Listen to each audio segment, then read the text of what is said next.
Well, hey everyone, welcome to Hello Church, episode 48. My name's Justin Trapp. I'm Wade Bearden, and we're going to be talking about Easter Sunday, how you can really help to get more people in the door and make it a celebratory service. And I think Easter Sunday is going to be a whole lot bigger than Easter Sunday last year. Man.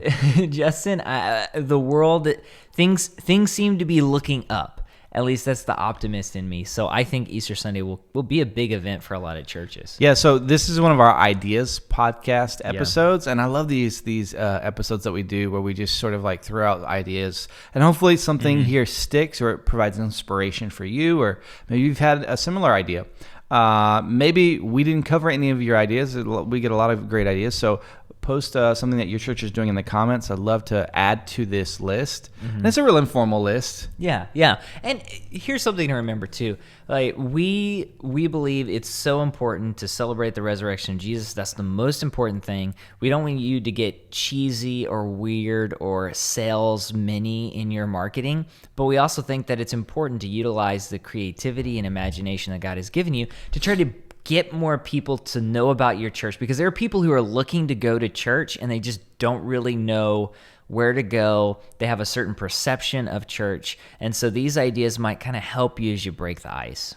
Yeah, so we put together a few ideas on how your church can promote and market this Easter. And I would say they're pretty straightforward, really easy. And I will say, Wade, like it got me thinking, like as we were working on the content for this episode, and we're just thinking through ideas, and it just starts like, rabbit trailing on all these other ideas on like what not to do. Like, well, let's just talk about that for a second. How do you feel about helicopters dropping Easter eggs, Justin? This is 2021. The helicopter thing is so early 2000s, right? We live in a world with Elon Musk. What would Elon, that's a great question. If Elon Musk were a pastor and he was getting ready for Easter, what would Elon Musk do? Yeah. So instead of helicopters dropping Easter eggs, a rocket would drop Easter eggs from outer space. Yeah. But I could just see like that's like in a comedy movie, and it goes wrong, and they all are on fire by the time they hit the ground, and they light the church lawn up.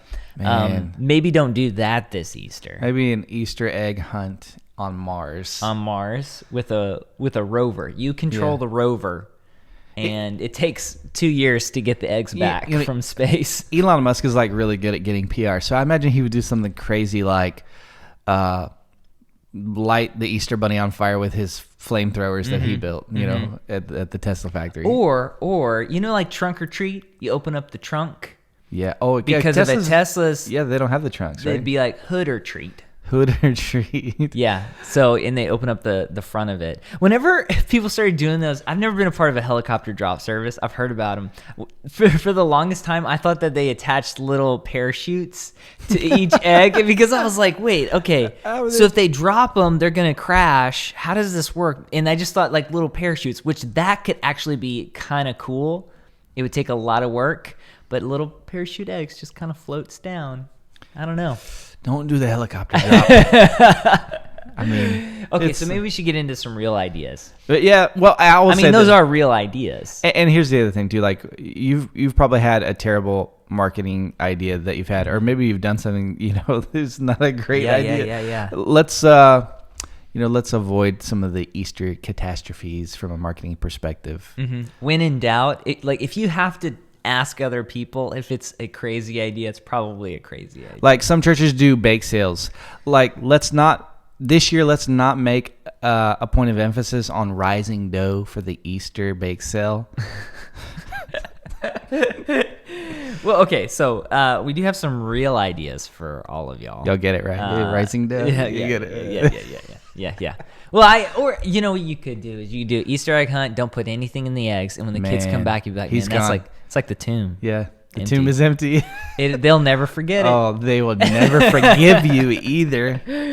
Let's dive right in. So we've got a couple of different ideas, and some of these are for before your service. Yeah. So, and this is just to kind of get the word out about your church in the community, because like I mentioned, there are a lot of different people who are like, I'd love to go to church, but what's a good church? And I know different people have asked me, hey, what are good churches in the area? And you want to tell people about your church. So one of those, here's an idea we had.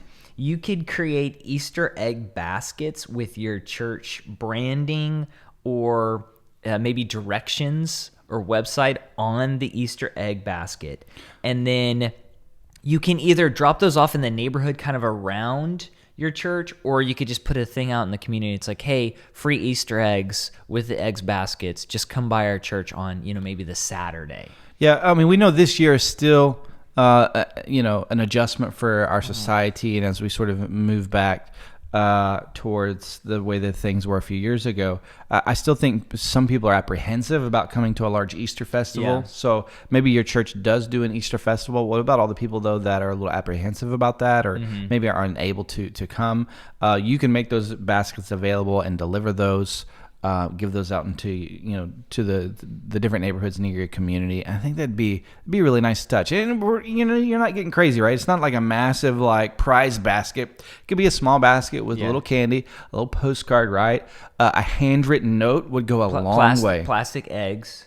Yeah, plastic eggs, just something simple, and it could be cheap. It's a few dollars a pop, and from a cost perspective, your volunteers could assemble it all, and I think that's a nice touch, especially the personal note. If you add a personal note, that's literally takes someone 30 seconds to volunteer, and that I feel like that's just a nice warm touch for a gift from a church in the community. Yeah, and something we've talked about in the podcast before is when you're trying to get the word out about your church, so many pastors are like, we want to go, worldwide.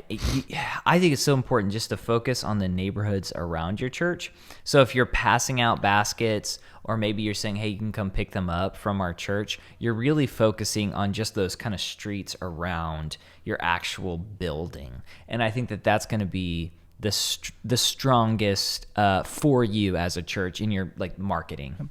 We live in an Instagram culture, right? TikTok culture. All the kids these days, they have the apps and the Facebooks. No, you've seen this, Wade. You travel to a city, and there's usually like a few popular spots in the city where it's like a mural or some sort of painting or some colored wall, and it just becomes really popular because people want to take photos in front of this wall or this mural or this painting of some sorts. You could do the same thing. Your church could literally create some sort of really cool Easter photo backdrop that is not just Easter specific. We're not talking about your church logo here, but something that'd be really cool that people want to come and take a picture. They would want to take their family Easter pictures. So you don't need to provide a cameraman or a light or anything like that. It's outdoors. It's on your property somewhere, and people will just come and they'll take photos. It's free. Yeah. It's free to the community, and that is actually that could get you a large digital footprint. You could start to see that everywhere online. Yeah, and you can kind of even reach out to some of my wife's a photographer, so you could reach out to the photography community. She's always looking for places to shoot family photos, and so you basically let them know, say, hey, we've created this mural, or we maybe have a larger property where there's like trees and there's like a white picket fence. Maybe you could even just put a section of a picket fence, just it could be like 10 feet long, and just say, hey, photographers, for these next 2 weeks, y'all can come and shoot on our property. Like, we don't mind at all. And it just gets people to realize your church is there. And of course, you can have different advertisements like, hey, come back on Easter. But that could be really fun. So you can reach out to people who just want kind of the cell phone selfie cameras, or you can even reach out to like the photographers and get individuals that way. So there are a couple different opportunities to do that. The next thing you could do, pastors, we know that you want everyone to come to your church on Easter Sunday and every Sunday. But we also can agree, right? Like, your church isn't for everyone. There's a lot of churches in your area, and maybe the church down the road is going to be better suited, whether it be the stage of life that a family is in, or they have kids, or whatever the case may be. And so one of the ideas we had is for you to put together either a PDF or just create a web page on your website. and put together a directory of like the churches in your area, their Easter services. If you could call ahead of time and find out when are your Easter services, what time, where they're going to be at online, and create a free resource for the community and start passing it out. You could spend a few Facebook ad dollars, and start sharing it. And it's really not like First Baptist resource, although it is. It's really a community list of like, hey, if you're thinking about going to church this Easter, here's a list of churches and their service times. It just so happens that you created a list and you're number one with a slightly larger, bolder font. You know what I mean? Like, just wink, wink. But I think that it'd be a great resource, right? To give out online, so that there's just something to be said when you're sort of just creating something that it speaks to the confidence and a comfortability. Like, hey, we know our church isn't for everyone, but we want to be helpful, and we'd love for you to be a part of our service on Easter Sunday. But if you're not able to make it, here are a few other churches in our area that might work for you as well. Yeah, and I think that's great. You could do a PDF, or you could do what we would call a lead page with your information at the top, like Justice said, bolder, bigger, and then say, hey, here are all these other churches in your community that you trust, and probably pastors who are friends of yours. You could do that. I think it also speaks to just in general the power of what we would call a lead page. So if you don't know what a lead page is, it's basically a website page that's geared... Singular page. It's a singular page, one page that's geared towards one specific action. And so for us, like if we're giving away a free sermon series, we would create a lead page, and it would have the information on that lead page, and it would have a place for you to sign up and get it with your email address. And there's not all these other links. It's not hard to find it. I mean, it's just right there, and that's it. And I think as a church, you could do that, something like that for your Easter service. So like if a friend says, hey, where are you going to church? And they're like, hey, I actually attend a church. Let me send you the information. Instead of sending them your website where there's all this different stuff on it, they can send them your lead page with all the Easter information, and boom, they have everything that they need. Here's the service times. Here's like what to wear. Some people who haven't been to church in a while are like, well, do I have to wear a suit? It's Easter Sunday. What do I wear? All that stuff can be there. So I really love the idea of using sales pages or lead pages. But yeah, create something that says, here are the churches in the area. We would love for you to come to our church. But if you don't, these churches are great too. So a couple different ideas on doing that. And the big question is, why would you do this, right? Why would you do this? Well, you're being helpful. And when you're helpful and you're adding value to people, it builds trust. And for you to build trust in your community, both physically and digitally, is important. And it's something that you actually need to be proactive about, building trust, adding value to people's lives beyond just like, a service, so to speak. So yeah, and it's all about the kingdom and the church. Yeah. And trying to build that. Yes, a couple of other like marketing ideas you could do. This could be like leading up to Easter, right? A little cute video. Yeah, some videos. You could do like a Easter egg hunt, maybe during your service or before your service. And a lot of you kind of know those ideas, so we're not going to focus on them too much. Another one, though, we had was give Easter lilies to first responders, local businesses, teachers. It's been a hard year for a lot of people, so you could do that and maybe put some information on it and just let people know, hey, this is not like a hard sell. Like, you need to come to our church, but we want to know we care about you, and we would love to see you as we celebrate the resurrection of Jesus. Yeah, and the idea, the purpose behind this idea is not to try and give flowers to like every single business in your area, but really, the first responders, like Wade mentioned, but also like the businesses that are right close to your church. Like, they've driven by your church every day on their way to work. The people that work there, they know who your church is. Maybe they've never visited. And so if you can sort of do something nice, a nice thoughtful gift, so to speak, to the businesses around your area, I think that's going to go a long way. There's not really any strings attached. Just like, hey, there's a postcard or like a little business card in the flower, in the soil or something, that just says, Easter service times, we appreciate you, or something like that. But you're really wanting to make an impact with this on your immediate geographical area. Yeah. That's what this idea is more about than just trying to flood the city with free flowers. Yeah, and I think that's great. So there's some ideas for before service. We have a couple of ideas during service. Like I said, some of there are ideas that churches have been doing for years. We're not going to talk a lot about those. If you feel like you could do an Easter egg hunt and it is safe and Easter is bigger this year, which I think it will be, you kind of know how to pull that off with your community. One idea we had is to celebrate the resurrection by having baptisms during service. I think baptisms during Easter are just incredible. I mean, it's so exciting.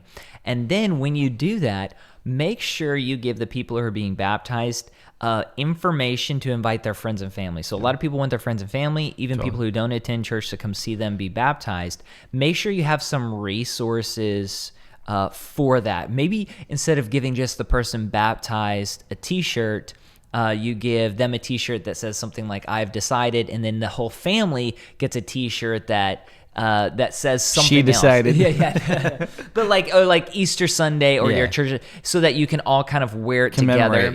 As a way of solidarity.